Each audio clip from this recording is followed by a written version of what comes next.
어르신들 안녕하세요. 강사 이승옥입니다. 네, 오늘은 클래식 로망스 제5강 베토벤의 중기의 삶과 음악부터 지난 시간에 연이어서 알아보겠는데요. 베토벤의 열정과 또 그의 삶의 애환을 우리가 보면서 또 우리들의 삶의 소중함과 아름다움에 대해서도 다시 한번 생각해보는 시간이 되었으면 좋겠습니다. 우리가 지난 시간에 살펴보았던 것처럼 1798년부터 시작이 되었던 그 청각장애의 악화와 또 이로 인해 사람들과의 관계가 힘들어졌던 베토벤은 1802년에 의사의 권유로 빈 외곽에 위치한 한적한 도시인 하일리겐슈타트로 요양을 떠납니다. 절망과 번뇌에 찬 그는 이곳에서 동생들에게 2통의 유서를 남기는데요. 이것은 사후에 발견되어져 하일리겐슈타트 유서로 유명합니다. 그는 이 유서와 함께 죽음을 선택하지는 않고요. 오히려 죽음의 유혹 속에서 나를 지켜준 것은 오직 예술이었다. 나의 안에 있는 음악을 모조리 꺼내놓기 전까지는 나는 아직 세상을 떠날 수 없다는 글과 함께 새로운 각오로 불멸의 걸작들을 만들기 시작합니다. 1803년 바이올린 소나타 크로이처를 실마리로 그의 중기 인생이자 그의 빛나는 제2의 창작기가 시작이 됩니다. 1804년은 베토벤의 음악 인생에 있어서 매우 기념비적인 해인데요. 그것은 제3번 교향곡 영웅과 말투슈타인 소나타가 작곡이 된 것입니다. 영웅 교향곡은 베토벤이 원래 나폴레옹에게 헌정하려고 보나파르트라는 제목을 달았다가 나폴레옹이 황제에 오르자 격분하고선 그 제목을 에로이카, 영웅으로 고쳤다고 합니다.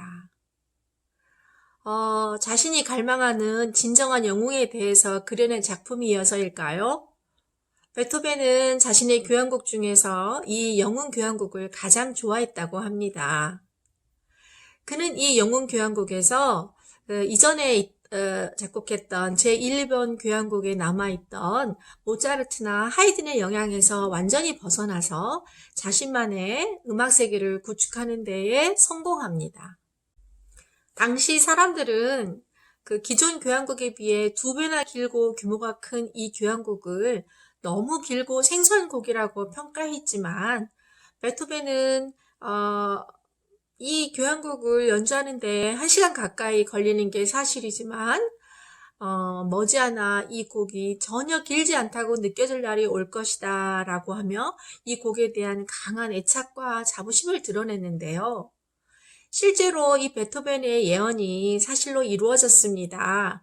바로 2016년 영국의 BBC 음악 잡지에서 당시 저명한 전 세계의 그 현역 지휘자 151명에게 설문조사를 한 결과 역사상 가장 위대한 교향곡으로 뽑힌 1위가 바로 베토벤의 제3번 교향곡 영웅이고요. 2위가 바로 합창 교향곡이었다고 합니다.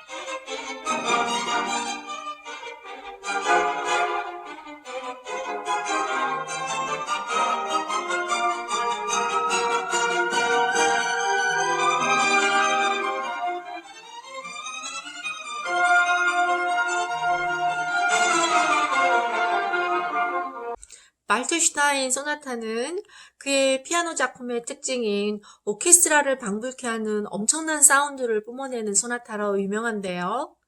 그의 고향 본 시절부터 자신의 후원자가 되어주었던 말투슈타인 백작에게 헌정된 곡입니다. 베토벤은 위의 영혼 교향곡과 이 발투슈타인 소나타로 인해 상업적으로도 대성공을 거두었고요. 불완전한 프리랜서 신부님에도 불구하고 늘 풍족한 생활을 유지하게 됩니다. 영혼 교향곡부터 1810년 정도까지 5, 6년 동안 베토벤은 그의 물오른 절정의 창작력을 발산해 많은 걸작들을 탄생시켰는데요. 피아노 소나타 23번 열정과 오페라 피델리오, 그리고 바이올린 협주곡, 현악 사중주곡 라모스키, 그리고 교향곡 제4번과 피아노 협주곡 제4번, 그리고 교향곡 제5번 운명과 제6번 전원 등의 명작이 잇따른 것입니다. 1809년에는 피아노 협주곡 제5번 황제가 만들어지면서 제2기 명작 시대의 최고의 정점에 도달하게 됩니다. 이어서 괴테의 시에 기초한 서곡 에그몬트까지가 이 시기에 작곡이 됩니다. 피아노 소나타 열정은 위에서 설명한 발투슈타인 소나타와 또 26번 고별 소나타와 함께 베토벤의 중기에 가장 유명하고 중요한 소나타이면서 베토벤의 원숙기를 대표하는 걸작입니다. 하일리겐 슈타트의 유서에서 밝힌 것처럼 자신의 청각장애라는 비극적인 운명을 극복하고 새로운 음악에 대한 열정으로 자신의 삶을 불태웠던 이 시기에 만들어진 작품답게 이름도 열정이고요. 현란한 기교와 함께 화려하고 격정적이고 또 비극적인 분위기 때문에 대중적인 인기도 대단했다고 합니다. 이러한 특징과 함께 또 견고한 형식미도 갖추고 있어서 그 음악적인 깊이가 아주 대단한 작품입니다.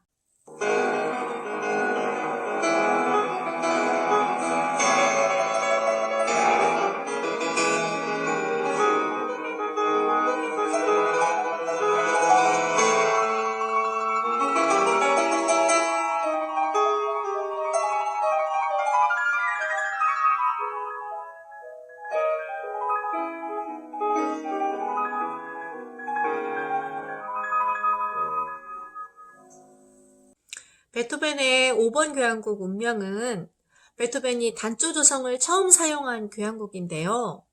오늘날 간단한 재료로 최고의 효과를 노린다는 원칙을 거의 완벽하게 발휘시켜 본격적인 낭만주의 교향곡의 시작을 알렸다라는 평이 많습니다. 하지만 당시에 이 5번 교향곡에 대한 비평은 3번 영혼과 마찬가지로 너무 길고 복잡하다라는 평이 지배적이었는데요. 그럼에도 불구하고 이 운명교향곡은 굉장히 남성적인 이미지와 군사적인 승리감을 느끼게 해주는 요소 때문에 대중적으로는 굉장한 인기를 얻었고요. 또 베토벤 자신도 하이든과 맞먹는 명성을 얻게 되었습니다. 승리감을 주는 그러한 요소 때문에 2차 세계대전 때는 독일과 오스트리아는 물론이고 미국과 영국, 즉 연합군 측에서도 이 적국의 작곡자가 작곡한 이 곡을 승리를 기원한다라는 의미에서 많이 애용하고 많이 연주되었다고 합니다. 운명교향곡 제1악장은 4분의 2박자 알레그로 콘 브리오라고 해서 생기 넘치게 빠르게 연주하라는 나타낸 말이 있는데요. 교향곡의 전통적인 형식인 고전주의 소나타 형식을 가졌지만 주제 선율이 매우 짧은 것이 다른 교향곡과는 완전히 다른 특징을 가지고 있습니다. 거의 주제 선율 대신 주제 리듬이라고 말할 수가 있겠는데요. 여러분이 아시다시피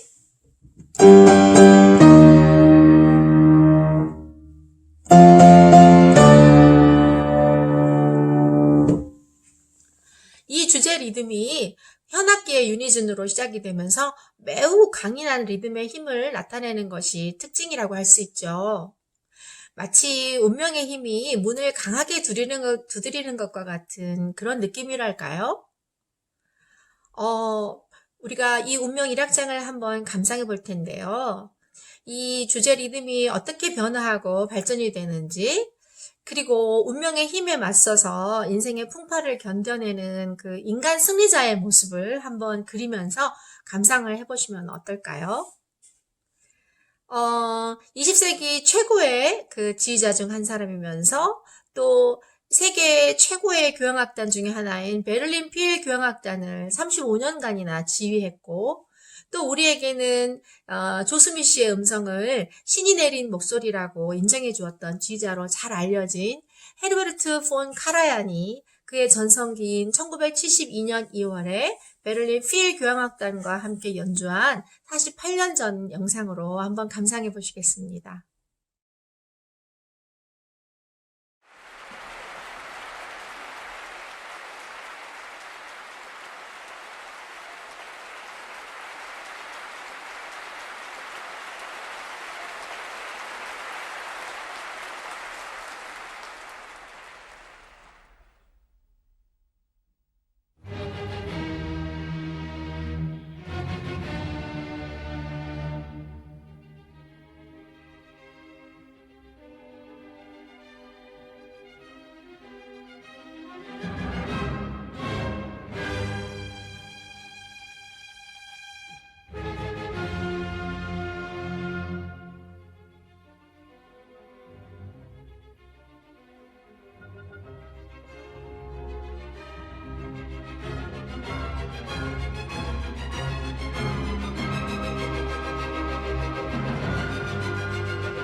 사실 베토벤 중기의 왕성한 작곡 활동은 그가 청력을 상실한 이후로 사람들과 만나 사귀를 즐기는 대신에 독서와 사색을 즐기면서 호메로스, 섹스피어, 그리고 괴테와 실러의 작품에 열중하고 또 칸트와 인도 철학에도 관심을 기울이면서 자신의 음악적 깊이를 더해감으로 만들어낸 위기를 기회로 승화시킨 결과라고 볼 수 있습니다. 한편 1806년 베토벤은 그의 강력한 후원자였던 리히노프스키 공작과 마찰이 있었는데요. 이 일의 전말은 베토벤에게 휴식과 위로를 제공하기 위해 자신의 영지로 베토벤을 초대한 공작이 때마침 자신의 영지를 방문한 프랑스 군과 장교들을 위해 베토벤에게 즉흥 연주를 요청하게 되고 당시에 나폴레옹에게 극도의 반감을 가졌던 베토벤은 이 요청을 일원에 거절하게 되면서 이 둘 간의 싸움이 벌어지게 되고요. 결국 둘은 결별하게 되고 마는데 안타깝게도 공작이 죽을 때까지 서로 화해하지 못했다고 합니다. 베토벤이 공작의 저택을 떠나면서 남긴 글이 유명한데요. 세상에는 당신과 같은 귀족이 수없이 많지만 베토벤은 오직 나 한 사람뿐이요 라는 글을 남겼다고 합니다. 제2기 창작기의 정점에 달하는 피아노 협주곡 제5번 황제는 베토벤의 제자이고 열렬한 지지자이면서 또 그의 평생의 재정적 후원자이고 신변의 보호자이기도 했던 루돌프 대공에게 헌정된 작품입니다. 1809년 5월 나폴레옹 군대가 오스트리아 수도 빈을 공격할 때 베토벤은 빈을 떠나지 않고 그 전쟁의 포성이 울리는 상황 속에서 바로 이 황제를 작곡하는 일에 몰두했다고 하는데요. 두 번째 초연인 빈에서의 연주는 1812년에 그의 제자인 칼 체르니, 이 체르니는 우리에게 체르니 피아노 교본의 저자로 유명하죠. 바로 이 칼 체르니가 연주했다고 합니다. 남성적이면서도 호탕하고 밝은 울림과 함께 2악장과 3악장이 멈추지 않고 쭉 연결되는 것이 바로 이 협주곡의 특징입니다. 루돌프 대공은 마리아 테레지아의 손자이면서 레오폴트 2세의 아들이었는데요. 15살 때부터 베토벤에게 피아노를 배워 이때부터 그의 열성적인 지지자가 되었습니다. 대공은 귀족들에게 격식을 갖추지 않고 무리한 태도를 보이는 베토벤을 오히려 진정한 예술가의 모습이라고 긍정적으로 평가해 주었는데요. 베토벤이 리히노프스키 공작과 결별하면서 재정적으로 어려움을 겪게 되자 새로운 직장을 위해 빈을 떠나려고 할 때에 이 루돌프 대공은 다른 두 명의 귀족들과 함께 베토벤이 빈에 계속 머무른다는 조건으로 1809년부터 무기한으로 연금을 지급하겠다고 약속을 합니다. 1810년부터 귀족들 대부분이 프랑스 혁명으로 몰락하면서 함께 베토벤을 후원하겠다고 했던 그 귀족들의 후원이 끊어지게 될 때에도 이 루돌프 대공만은 자신이 힘든 상황이었음에도 불구하고 베토벤과의 약속을 지키면서 아낌없이 그 연금을 후원했는데요. 베토벤의 평생직이면서 베토벤과는 베토벤의 최후까지 우정을 지켰다고 합니다. 베토벤은 이 루돌프 대공의 세심한 배려와 아낌없는 지원에 크게 감사하면서 그에게 이 피아노 협주곡 제5번 황제를 비롯해서 피아노 협주곡 4번, 그리고 피아노 소나타 26번 고별, 그리고 피아노 3중주곡 7번 대공, 그리고 장엄미사를 비롯해서 가장 많은 명작들을 그에게 헌정했습니다. 말년으로 갈수록 베토벤의 생활은 점점 피폐해져 갑니다.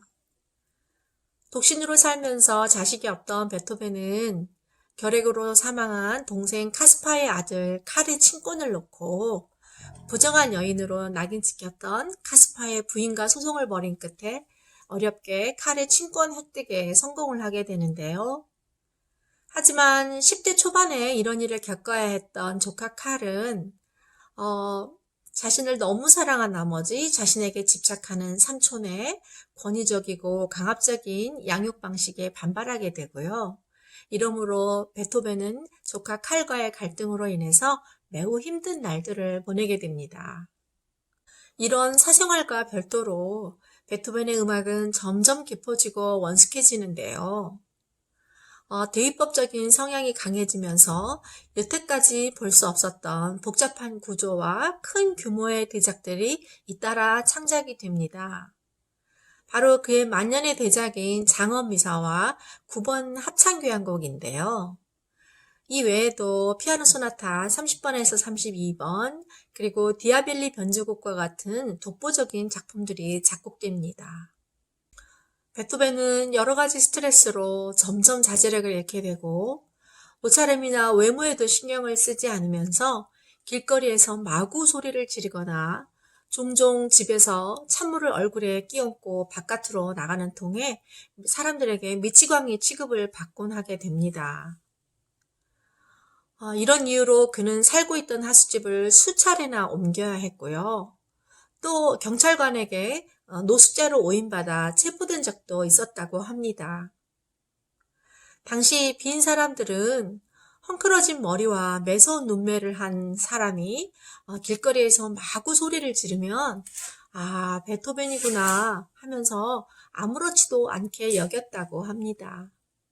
어느 날 런던의 필하모니 협회로부터 교향곡의 의뢰가 있게 됩니다. 베토벤에게는 보온 시절부터 품었던 실러의 장편시 환희의 부처를 음악으로 나타내고픈 소망이 이루어질 수 있는 기회가 온 것인데요. 이로써 그의 최후의 대작 제9번 교향곡 합창이 탄생하게 됩니다.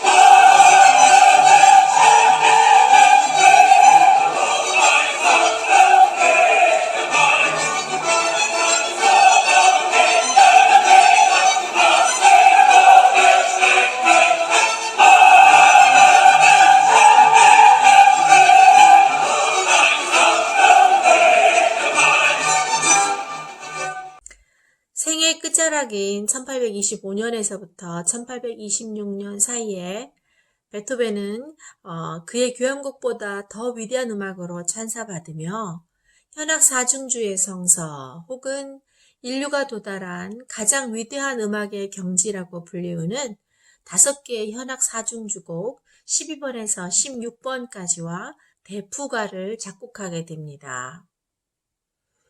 이 시기엔 한 번 연주로 엄청난 거액의 돈을 받기도 하는 등 돈을 제법 벌게 되었는데요. 하지만 1826년 가을 그나익센도르프에 사는 동생 요한을 만나고 돌아온 베토벤은 복부의 격통과 폐렴으로 힘들어하게 됩니다. 당시 베토벤은 경제적인 여유가 있어서 빈에서 네로라 하는 유명한 의사에게 꽤 비싼 값을 지불하고 당시의 최첨단 치료인 배에서 물을 빼내는 수술을 4번이나 했지만 아무런 소용이 없었습니다. 그는 인생의 남은 시간을 작곡에 열중하겠다고 일기장에 쓰면서 세상을 떠나기 직전까지도 많은 작품을 구상했는데요. 미완성으로 남겨진 10번 교향곡 작곡에 열중하게 됩니다. 죽음을 불과 일주일 앞두고서 슈베르트가 베토벤을 방문하게 됩니다. 슈베르트는 베토벤과 2km도 안 되는 거리에 살고 있었지만 그의 소심한 성격 때문에 대작곡가였던 베토벤을 만날 엄두를 내지 못했던 건데요. 베토벤은 슈베르트의 약부를 보면서 슈베르트 자네를 좀 더 일찍 만났으면 좋았을 것을. 자네는 분명 세상을 빛낼 훌륭한 음악가가 될 것이네. 부디 용기를 잃지 말게 라며 슈베르트를 높이 인정해 주었다고 합니다. 1827년 3월 베토벤은 친구들과 지인 그리고 제자와 비서가 보는 앞에서 영원히 잠들게 됩니다. 그의 죽음의 원인으로 그의 청년 시절부터의 지병인 장질환과 또 그의 사후 해부 도중에 밝혀진 간 손상을 이야기하는데요. 하지만 1998년 미국의 베토벤 연구소에서 그의 머리카락을 분석한 결과 그의 사망 원인이 납중독이었다라는 사실을 새롭게 밝혀냅니다. 그렇지만 어떻게 해서 베토벤이 납중독에 걸렸는지는 정확히 알 수는 없다고 해요. 평소에 와인을 무척이나 좋아하던 베토벤에게 쇼트 음악 출판사에서 그가 즐기던 라인 와인 12병을 선물로 보냈다라는 소식을 죽기 직전에 듣게 된 베토벤이 섭섭하구나, 섭섭해, 너무 늦었는걸 이라고 중얼거린 것이 그의 마지막 말이었다고 합니다. 모차르트와는 달리 베토벤의 장례식엔 무려 2만 명이나 되는 시민이 참석했고요. 또 베토벤을 응고하는 데에 여러 명의 음악가가 선발이 되어 참여했는데 그 중에는 슈베르트도 있었습니다. 슈베르트는 그날 종이를 울면서 말도 못할 정도로 슬퍼했다고 하는데요. 불행하게도 베토벤이 세상을 떠난 해 그 다음 해에 슈베르트도 정확치는 않지만 매독 혹은 식중독의 원인으로 세상을 뜨게 되고 베토벤의 곁에 묻히게 됩니다. 지금껏 살펴본 바와 같이 베토벤의 삶과 작품은 인생의 거친 물결을 견뎌낸 위대한 개성의 역사 그 자체입니다. 한편 베토벤은 귀족들의 후원금으로 생활하는 그러한 방식에서 벗어나고자 노력하여 저작권에 대해 신경을 썼던 선구자였는데요.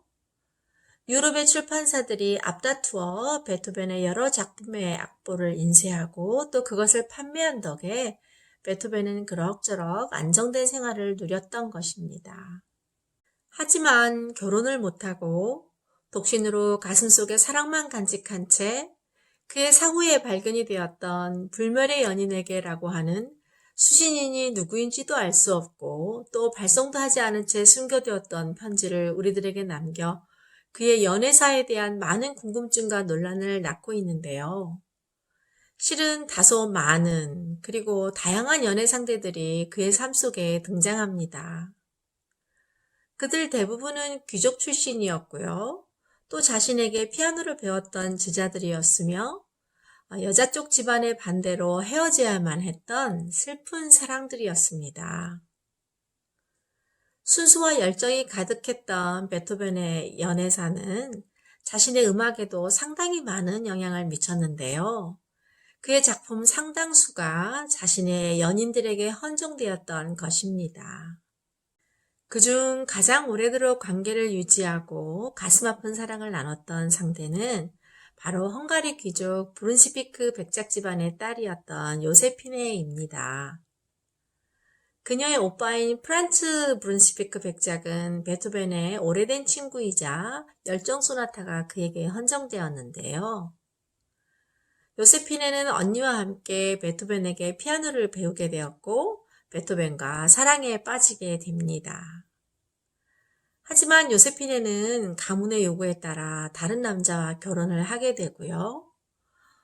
남편이 또 갑자기 급사하게 되면서 베토벤과 다시 본격적으로 연애를 하게 되고 사랑이 깊어지면서 약혼도 하게 되지만 브룬시피크 집안의 결사반대와 또 전 남편으로부터 낳았던 4명의 자녀 양육 문제 때문에 결국 베토벤과의 결혼은 성사되지 못하고 연애는 끝내 평행선을 달리게 됩니다. 그러는 중에 베토벤은 요세피네의 언니였던 테레지와도 가깝게 지냈다는 이야기가 있는데요.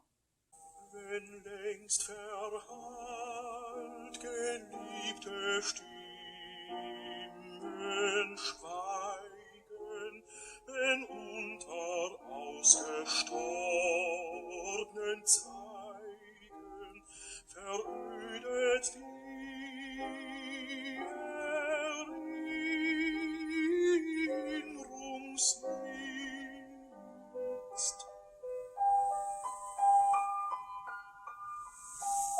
베토벤이 죽은 후에 발견되었던 편지인 불멸의 연인에게의 수취인이 누구인지는 아직 밝혀지진 않았습니다.